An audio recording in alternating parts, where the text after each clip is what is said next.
quality Japanese food. Let's see if it's as good as Japan. These are the rules. 1. I can't go to the same place twice. 2. Everything I do and eat must be Japanese. And 3. I need to find the best sake. Let's go! I've been in London 2 seconds and I've already found 2 Japanese restaurants. Did they know I was coming? Let's go with this one because it's a self-service restaurant, so fingers crossed I get my food fast. I'm shocked how small this menu is. I'm used to seeing screens full of options, but usually when a restaurant has unlimited food options, it means they haven't mastered any of them. So maybe this is a good sign.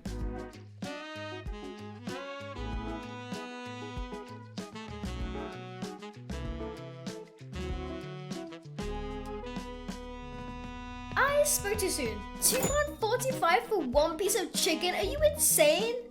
You can get an entire meal in Japan for this.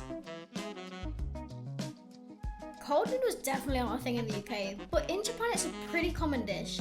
Maybe because the UK is always cold, it just never occurred to us to do this.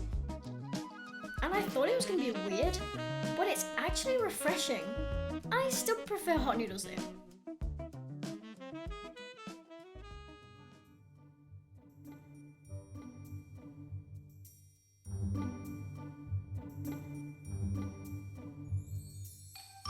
This is takoyaki, by the way, one of Japan's most famous street foods. If you've never actually tried it, it's basically grilled balls of savory pancake batter with diced octopus in the middle.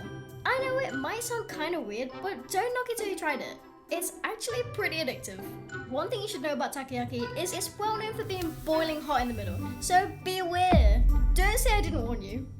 Okay, I worried for nothing. This is virtually cold. I paid almost £4 for this. Nobody wants cold balls. £3.25 for one piece of katsu, £3.20 for a teeny tiny lukewarm fish cake? Japanese people would have a fright coming here. The flavors were great, so this is kind of disappointing. Luckily my receipt only has the main meals written on it, so maybe I can convince myself this never happened. And this drink was surprisingly a highlight for me. I'm British, okay? We love tea. It has quite a mild flavour, it's not too bitter. So even if you're not a huge green tea fan, I think you'd still really appreciate this. Give us more drinks like this in the UK. Stop with the diabetes-inducing sugary. I'm gonna campaign, but food comes first.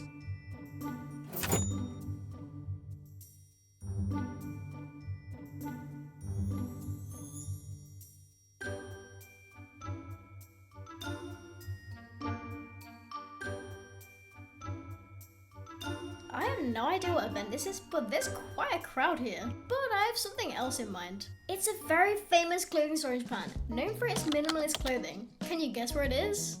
It's Uniqlo. Uniqlo is a clothing apparel company originally founded in Yamaguchi, Japan in 1949 as a textiles manufacturer. Now it's a global brand with over 1,000 stores worldwide. But I have to admit, I have a slight confession to make. I always thought it looked kind of boring. The clothes seem very plain and I didn't get the hype. Isn't fashion all about expression? Why do people love this? Okay, I take it all back. Even with their anime t-shirts, they seem so on brand. They still managed to make it understated and minimalistic. It's kind of cool. I didn't know they did so many collaborations here too. They totally should have done a My Dress Up Darling collab. I've just started watching anime and the fashion in that show is so good. And of course they have a Ghibli collection. I mean, who doesn't, am I right? Name your favorite Ghibli movie in 3, 2, 1. Spirited Away! Anime quiz! Can you guess the most popular anime in Japan? 3, 2, 1. Apparently it's Sazae-san. I was expecting Naruto or One Piece, but Sazae-san has aired over 60 years. It sounds to me like it's a pretty nostalgic anime for a lot of Japanese people.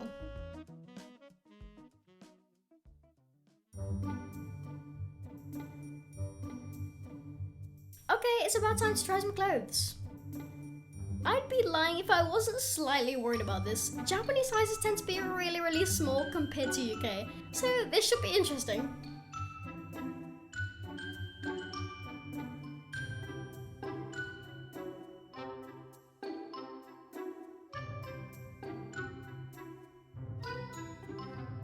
This top is an extra small, by the way.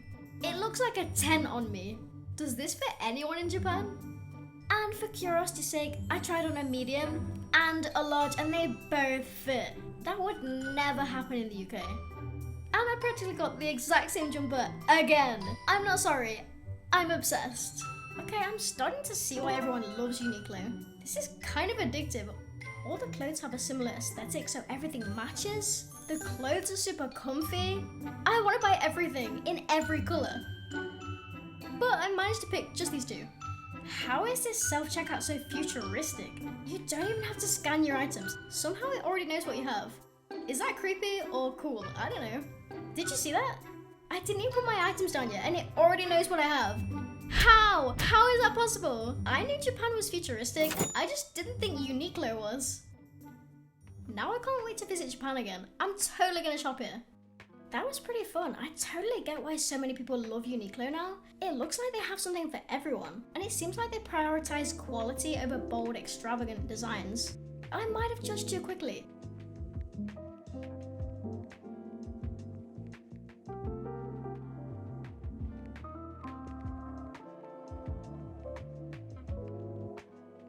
It's time to try some Inari sushi. Because for some reason our hotel didn't think we needed a fridge. But there's one problem. I'm still full. Seriously, how do YouTubers eat so much? It looks delicious, but I'd just kill for some veggies right now. Guess what? There's a Japanese restaurant across the road from my hotel called Itadakizen. If this isn't fate, I don't know what is. We've got to try it. Apparently it's vegan, but in Japan, a lot of people don't even know what vegan is. So I'm wondering if this is gonna taste like real sushi or not.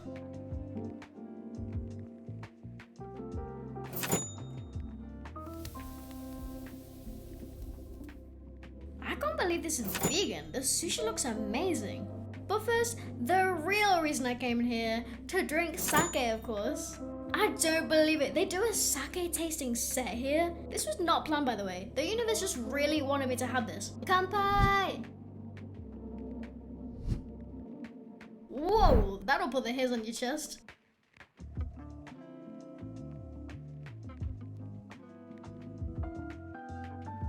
You know, I can't really tell much of a difference. Am I drunk already? Good thing I'm not far from the hotel. Whoa, that's different. This has a bold flavor and it's got a sort of tang to it. It made me think it was gonna be sparkling, but it's not. How sneaky. I kinda like it. Very easy to drink, refreshing but not sickly sweet somehow. If you want your sake to taste like a dessert, order this. Very fruity, very sweet. But this right here is the winner for me. It's like the Goldilocks of sake. Not too sweet, not too strong, but still lots of flavor. And in case you're interested, these are the flavor profiles of each sake that I tried. Sushi time! It looks delicious. You can always tell by the rice if it's gonna be good or not. We definitely don't want any UK supermarket looking sushi, am I right? Oishii! Matte, vegan da yo! I totally forgot it was vegan. That's how you know they did it well. I feel like if you blindfolded me and I tried the food here, I wouldn't even know that it was a vegan restaurant. And don't underestimate Japanese pickled vegetables. Tsukemono is crunchy, refreshing, and perfectly seasoned. Like, it's the perfect bar snack. Not to mention it's good for you. Ow, what the?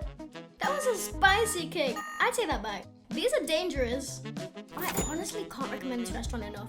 The staff were lovely and welcoming, and I think anyone would enjoy the food here, not just vegans. I really wish I could stay longer. This would be my regular without a doubt. There's a cozy Japanese style tea room I'm really excited to show you. Apparently it serves the smoothest coffee. But first, let's take a look around this area and see if we can find any interesting Japanese stores.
Minasan konnichiwa, time travel desu. We're here at Katsute 100. We found like a beautiful little Japanese cafe.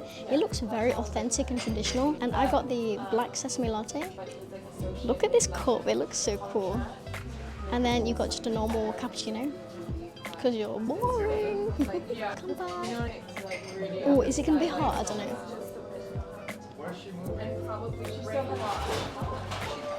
Ooh, I've never actually had black sesame flavour before in a latte, so this is kind of unique.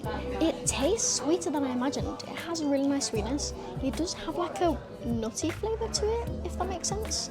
So yeah, I definitely recommend it. I had it with almond milk though. That might be why. I had it with almond milk, so maybe if you had it with cow's milk, it will taste a little bit different, maybe less nutty. It's very smooth. It's really, really nice. So yeah, I would definitely get this again. I love the interior in here. It's a very small place, so I'd be aware of that. Like, it might be difficult to get in here because it's quite popular, quite busy in here, to say it's so small. And it's like very antique looking, all the wood around, traditional, authentic kind of style that I really like. It doesn't feel overly westernized or overdone. It's just really, really comfortable and really cozy in here. It would make a really nice date spot actually. Come to think of it, if you love Japanese things, I'd love to take someone here for like a date. I'm taken. But actually, maybe you shouldn't get the black sesame drink. It gets really in your teeth. You'd have like black teeth on your date, so don't do that. Order a different drink. But apart from that, it'd make a really great date spot.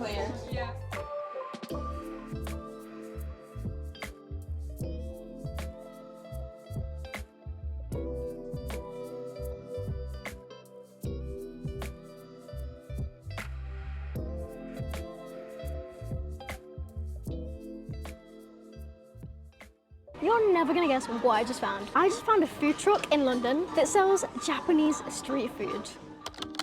Come on, let's go. Whoop whoop. In this area, there's two places I want to try.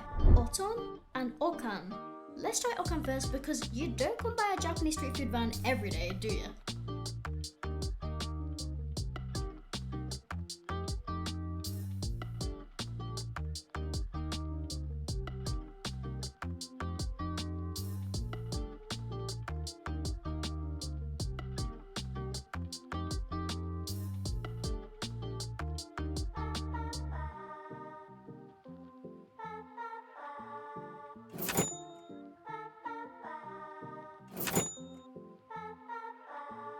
How cool is that? I feel like I never left Osaka. Like, you don't need to go to Osaka now. Like, I don't need to spend 17 hours on a flight to Japan.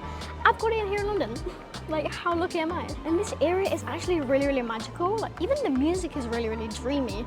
They're popping out some alternative indie bangers right now, okay? I don't know if that's very Japanese, but They had okonomiyaki, yakisoba. They didn't have takoyaki. That's a problem. Like, in Japan, they always have takoyaki. So, I mean, keep up London, okay? That's my one complaint. They even have wagyu okonomiyaki, I believe it was. But that was a little bit on the expensive side. Takasugite. I'm not gonna lie, I just spent all my money in Uniqlo. I feel right now like I look like a knockoff Hermione Granger or something. I spent like over £100 and decked out in Uniqlo clothes, so I can't afford to have wagyu right now. This is gonna do for me. I got the pork okonomiyaki and Lucas got the beef yakisoba. So they both look really, really delicious. Let's tuck in. Itadakimasu. Look at it. I can never cut into it though. How do you cut okonomiyaki with chopsticks? How do you do it? I look like I'm sewing. Oh, there we go. Right, fish flakes. Bonito is the best thing on okonomiyaki. I will take no other answer, okay? This is the best part of it. It looks pretty accurate to the Japanese one, right?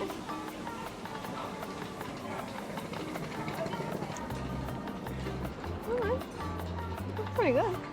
No, that's pretty tasty. So they told us it was going to be about a 20-minute wait. It was actually like a 45 to 50-minute wait.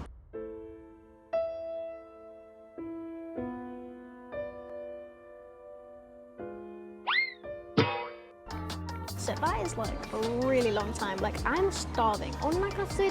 So is this worth the wait? I don't know. I don't know what to tell you. I'm gonna have to talk in a bit more and tell you if it was worth that sort of hunger that I had. A few moments later. Okay, I take it all back. That was totally worth it. Like the okonomiyaki, like the egg, they did the egg so perfect. It was so jammy and so runny. And then there was even a little bit of crisp on the bottom of it. So you got like a mixture of textures, the creaminess, the mayo, like the silkiness of the egg, the crispy bottom. Like I actually really did like that. And it did taste similar to Japan's in Osaka. I've not had that many in Japan, but it wasn't far off, to be honest. So let's try this. This is the yakisoba.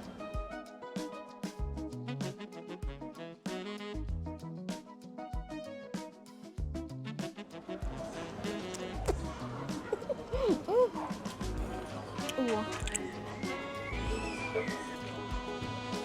Okay, so that one is a little bit too salty for me, if I'm honest. Like, I can taste it instantly, like, there's a bit too much soy sauce. But the noodles themselves are really nice texture, like nice springy, bouncy texture. The beef is really, really good. I actually like that. What was it, £10? What, £10 and £11 for the other. So it's a good portion. It's not the cheapest I've ever known. Like in Japan, it's so cheap out there. It's really hard to compare the two. But quality-wise, you're getting a good deal. And it's a good atmosphere. Now for Oton, this tiny Japan diner. A bit more refined by the looks of it. Definitely on the pricier end. I feel guilty just looking at it. Can we share a meal, please? My pockets are starting to feel a little bit light.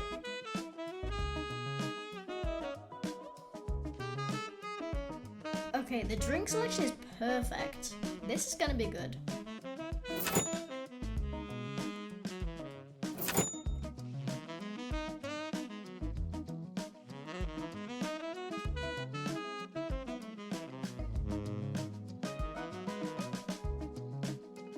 You're paying for quality here. If I could go back in time, I'd erase that 50-minute wait at Okan and order this. But now I'm too full again. Okay, I'll have one bite. I made a huge mistake.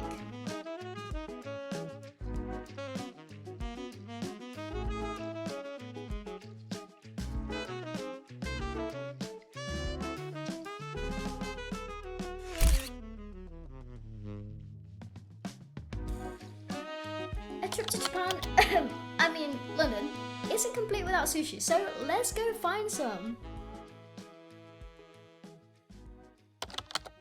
Now I feel like I'm back in Japan. Rice crackers, free green tea, small wooden interior. We're getting back to Japan with this one. I can even hear the staff speaking in Japanese. In fact, the last 3 restaurants I've been to all had Japanese staff, which makes me super happy because it feels way more authentic that way.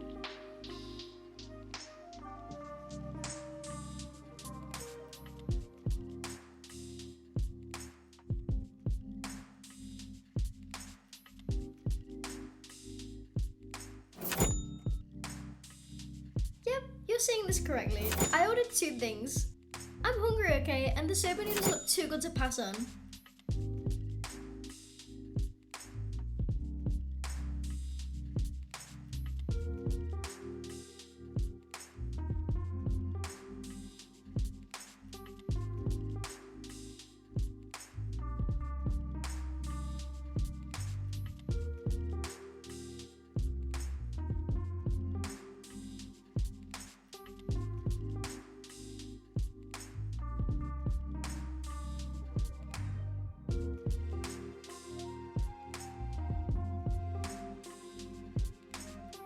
This broth is incredible. I wonder if I could get the recipe for this. It feels so light, but also flavorful. And there's nothing quite like soba noodles. I wish they'd catch on in the UK, but we kind of treat them like a diet food here. They always have this mushy texture, it's just never the same. But these actually have a nice bite to them. Also, you might not know this, but it's polite to slurp your noodles in Japan. But it's rude in the UK, so I've not had any practice with this, so I can't do it. I wonder if it's rude in other countries. This meal literally transported me back to Japan. The only thing that kind of bugs me is I can't relax. In Japan, in a lot of restaurants, you can get like a separate booth to sit in, which are my absolute favorite. But here we're sat right next to someone and I feel their eyes burning into my skull. I was so close to feeling like I was back in Japan, but this knocked me back to reality. They have a sushi clock? I feel happier. This next place I found on Google Maps. I was searching for Kissaten cafes, but I found this instead. They're usually very old-fashioned nostalgic cafes with relaxed vibes, but not this. This is a cool little bubble tea shop with gacha machines.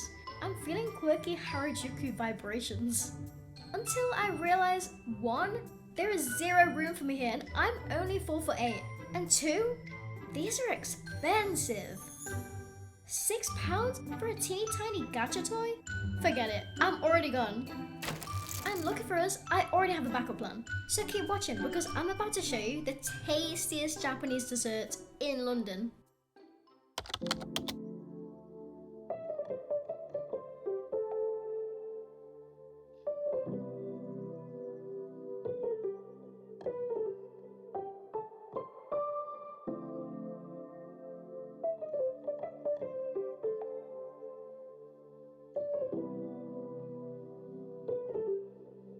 I'm here at Tsujiri in Chinatown, which is a Japanese dessert tea house specializing in matcha. So all you matcha lovers out there, this is dessert heaven. They serve warabi mochi, dango, milk pudding, but today I went with a shiratama sundae. I've seen Tsujiri all over Instagram, but it was actually my friend Erica that brought me here. She's Japanese, by the way, and a baker, so it's safe to say we can trust her opinion on this.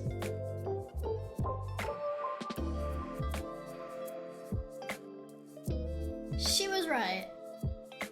This is the creamiest, silkiest ice cream I've had in a long time. It melts so fast. This is definitely up to Japan standard. I'm pretty certain that I would love this entire menu. The flavors seem very Japanese. It's not often I come across somewhere that serves matcha, azuki beans, and kineko powder all in the same place. This is definitely my kind of dessert.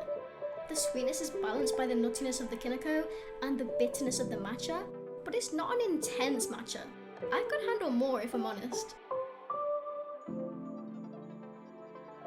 And the mochi has the perfect chewy texture. She's gonna hate me when she watches this. This place is so good, she really missed out. I'm such a bad friend.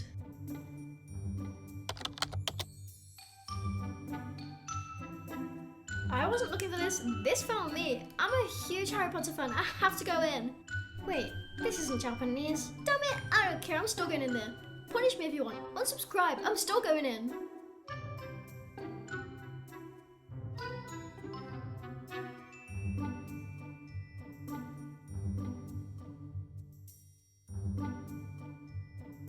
There's anime in here? What does One Piece have to do with Harry Potter? Lord of the Rings ended up in here too? Did I stumble into the room of requirement or something?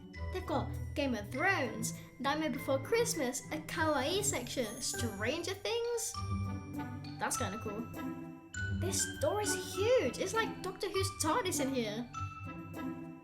I've always been a Gryffindor, but the older I get, the more I want to be a Slytherin. They get the coolest stuff.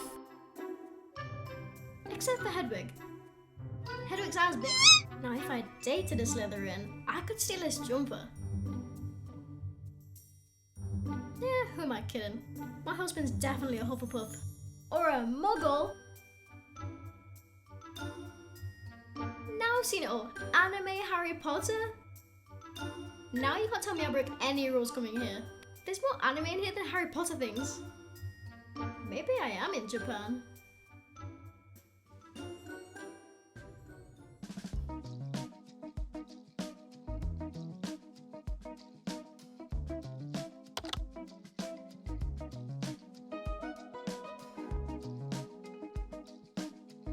There's way more anime and Japanese things in London than I thought there'd be. And if you love Japan as much as I do, you're gonna love where we're going next. Let's take a little breather before I show you the most amazing anime restaurant ever. With such a cool menu, by the way. I know this isn't strictly Japanese, but taking a minute to breathe should be a universal thing. And And besides, this reminds me so much of Team Lab Art Museum in Japan. Except this immersive experience is completely free, so grab a cuppa and just enjoy this immersive art with me.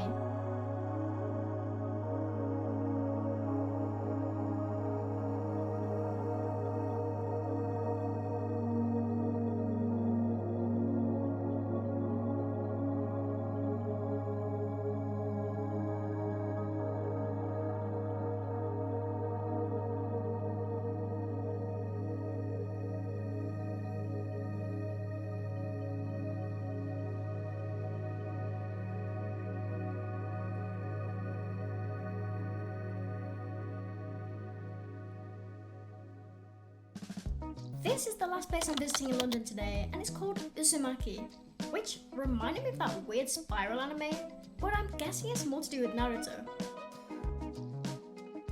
There's neon lights everywhere, tons of anime figures. We just entered ultimate weeb dimension. Anime lovers will be frothing at the mouths here.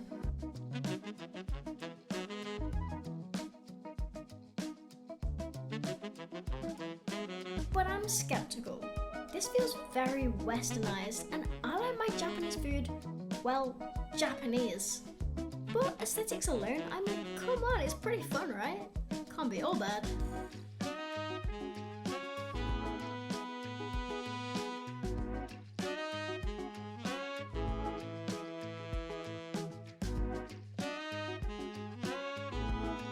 Are you sure this is the menu? Looks more like a manga book to me. Kenpachi chicken katsu? Yeah, baby.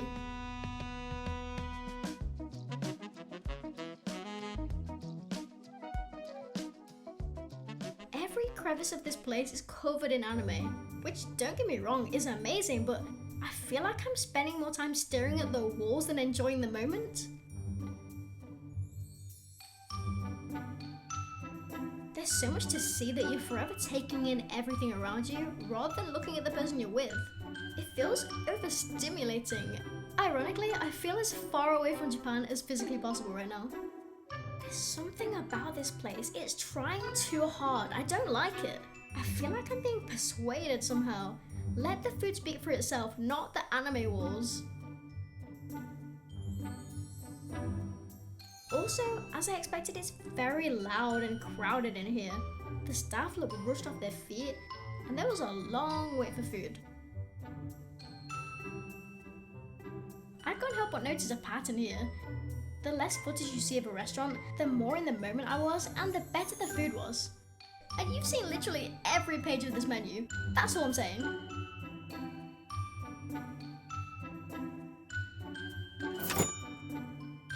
The food doesn't look that bad.